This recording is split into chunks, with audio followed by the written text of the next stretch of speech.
Identifying. The king of cakes. Chopper for the win. G'day guys, welcome back to Cakes by Chopper. Long time no see. I'm back with a video that was incredibly hard for me to edit, but we have it. Here is Diglett from the Pokemon series. He's super cute. Stick around and I'll show you how to make him. So to start off your Diglett cake, you're going to go over to the Cakes by Chopper Facebook page, print off your guide template. Now this is not to scale. You can upscale this or downscale it, whatever you like. I'm going to make like a mini version of this just because it's quick and it's easy. The process is all the same. What we're going to do is take this Madeira cake, which is a nice, firm, dense cake, which will help with the support system. You don't want to use anything too light. So what we're going to do is start by using a ring of size. As I said, if you want a bigger one, just move it out and it'll upscale. I'm going to mark out 1, 2, 3, 4, and we'll see what height that gives us. Go around with the knife vertical. Very important to keep it straight up and down so that all your circles are the same size. Now the offcuts in this are going to be very important. We're going to keep them and use them as a piece around the base for the dirt pile. So it's kind of a waste not, want not cake. Now that I've cut out all the rings, I'm going to remove the excess and then stack them up and see if we're at the right height for what we need. I think that's going to be perfect. I think 4 high will be enough. Any more and it's going to be pushing it because we've actually got a little bit of filling, and we're going to taper that down so it's not as much. This is more of a cake for a friend if you've got a little thing happening, not so much for an event. Now, what we want to do is move on to the next step, which would be to create a dome. Something I find really easy is mark out a cross in the top, and then you just go from here, from the middle, and work to those corners, and you do that 4 times. And you're probably thinking, that doesn't look like a dome at all, Chopper. You're right, it doesn't. But that gives us the height and the angle I need to trim to go around like this. And now you see more of the dome shape coming because you're only cutting off a little triangle. And this is a way to prevent you cutting off too much at a time. Keep your offcuts to the side because we are going to use a little bit of them around the bottom. Use your template to measure the height, which I'm allowing for a crumb coat and some fondant, so that looks perfect to me. You're going to deconstruct your Diglett. I always go in a clockwise motion to remember which way to put it back on. Then we'll use some ganache to give him a nice filling. And I just put that on the wrong cake, doesn't matter. We'll go with the middle one first. So we've got a little layer of normal ganache. Not too much so it doesn't slide. Now place that piece on. We've already done the next layer so I can pop that on. Then we're going to add another. Now that's on. I'm going to push that down. Make sure I've got the shape right. Just need to align that a little bit better. Now I've got my ganache in a very soft form. This will cool down a little bit more, but I'm going to go around and just smear that in and give it a full crumb coat. Would you believe I forgot to stick it down to the base? So I'm going to quickly lift him if I can. Yes, I will be able to do this. Don't forget to do this. Whack a little bit of ganache down on the cake board to secure Diglett to the board. Okay, continue to crumb coat all the way around. Now that I've got all the chocolate covered, I'm going to go around and gently smooth in an upward motion, bringing it over the top, making it a nice smoother layer, which will help with your fondant. It really helps to clean off your spatula while you're going, because then you don't get as much drag on it and it won't rip away from the cake. Now that Diglett's had a bit of time to chill, I've mixed some chocolate fondant with some white fondant. So 2 parts chocolate, 1 part white. We're going to roll that out. The good thing about this cake is you don't need to worry about the sides at the bottom if you get a little bit of pleating, because we're going to build up a little bit of dirt around the edges. So you've just got to make sure the fondant will reach around all sides. Okay, I'm fairly happy with that and confident that it'll cover him. Starting from one side, working to the other, quickly just lay that over, pull out any pleating at the top because you want to get the top as round as you can.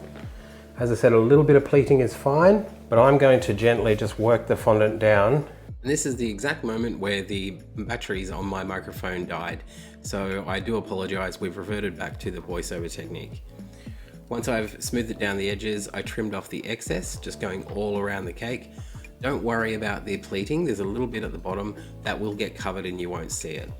Once you've put your excess to the side, you can clean up your fondant layer by putting a little bit of cornstarch on the edge and then buffing it. I've done this in many other videos. I find it gives a really nice texture around the top layer of the cake. It does look a little bit powdery. You can use a dry brush to remove that, and if you want to go even further, you can also steam the cake, which I think always gives a greater finish. But as I mentioned, a dry brush will get 90% of it off. The next step is to put some cookies into a Ziploc bag. I've obviously gone for chocolate cookies because I want it to look like a dirt pile, because that's what Diglett comes out of. Using a rolling pin or anything you have, just smash them up a bit. You want to get a medium-sized crumble on them.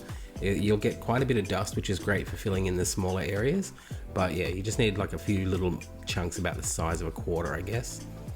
Then to make the dirt pile, this is where the offcuts come back in.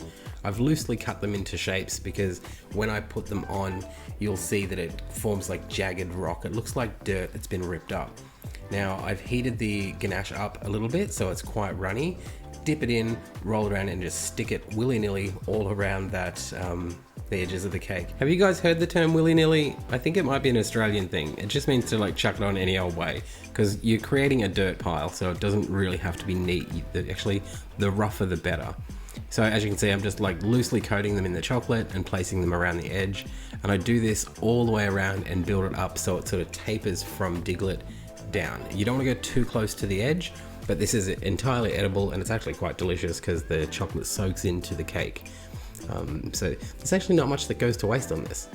Now remember, you're going to build this up a little bit, so you can do a ring around and then a smaller ring just up closer to the body. And then once you're finished, clean off the board because you might have chocolate drops everywhere. I did. And the next step is to grab your cookie crumbs and you're going to place them all around the top of that, which is going to give like a different tone of brown. So it is going to look more dirt and more dry. The chocolate holds the cake all together and the crumbs just sort of finish it off and make it look really cool. There's no set technique to this. You can just grab handfuls and push it on. You can sprinkle it around with a spoon. It's up to you. I find just throwing it on and pushing it in really works a treat, and then you'll get some of the finer crumbs to fill in the little bits when you're finished. Sometimes you'll need to patch up a little bit with some chocolate on your finger and then apply some cookie crumb to it. That's just if there's cake showing through, it'll give you a much nicer look, because even though it's dirt and it's messy, you don't want the cake shining through. As you can see, I'm just packing on the rest of the cookie crumbs. I will shake this off and go around it again just to see if I haven't missed anything. And now we can get to work on his facial details. To make his nose, I used 2 parts white and 1 part red fondant, and I just rolled a little oval, flattened it out and smoothened at the top.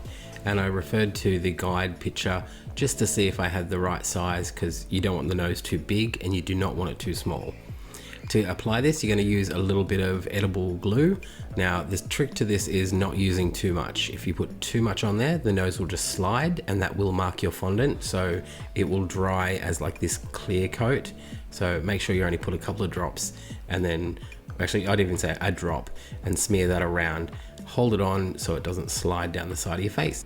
Don't stress out if you put too much on. You can just dab off the excess with some paper towel and it should stick straight away. Now to apply the little light reflection, there's a funny story I saw on the internet that people called it a tooth and said once you see it as a tooth you can't unsee it. I'm just going to stick with light reflection because I don't want to see him with a tooth. Anyway, you apply that into the top left hand corner and use a very small amount of edible glue. Now for his eyes, I rolled a ball of black fondant and I cut that in half and created 2 long ovals that are the same size as his eye. Again, just paint on a little bit of edible glue. You can sort of guess where this is going by looking at the template, and then place them on and you can pat them down a little bit. You do have a little bit of leeway with applying this. And once that's done, you're going to get 2 more little light reflections and pop them into the corners of his eyes I did put them on the same direction, otherwise it looks like he's cross-eyed, even though they're reflections. And the eyes are very important, as I always say. Once you've got them positioned and you're happy with them, the next step would be to pull out your cake steamer or your brush, and if you're going to brush it, I would leave the cake sit for at least an hour, and a nice big fluffy brush will do the trick. As you can see, I went for the steam technique because I think it just gives it a nice gloss finish, and you know, when the cake dries you can't really tell that it's been steamed. Like, it doesn't look wet, it's a dry fondant. But yeah, there you have a super cute Diglett cake. I'm sure any Pokemon lover would really appreciate. If you wanted to make a Dugtrio, you could do 3 of them at various heights using the same process. What Pokemon would you like to see me make next? Drop a comment below, tell me your favorite Pokemon. Mine is Squirtle, hands down. Yeah, so I hope you enjoyed this cake. I've got another video coming out very soon of a little pug. If you follow me on Instagram, you've already seen that. Thank you so much for watching, guys. Check out some of my other videos, help a brother out, and I'll see you next time. Bye, guys.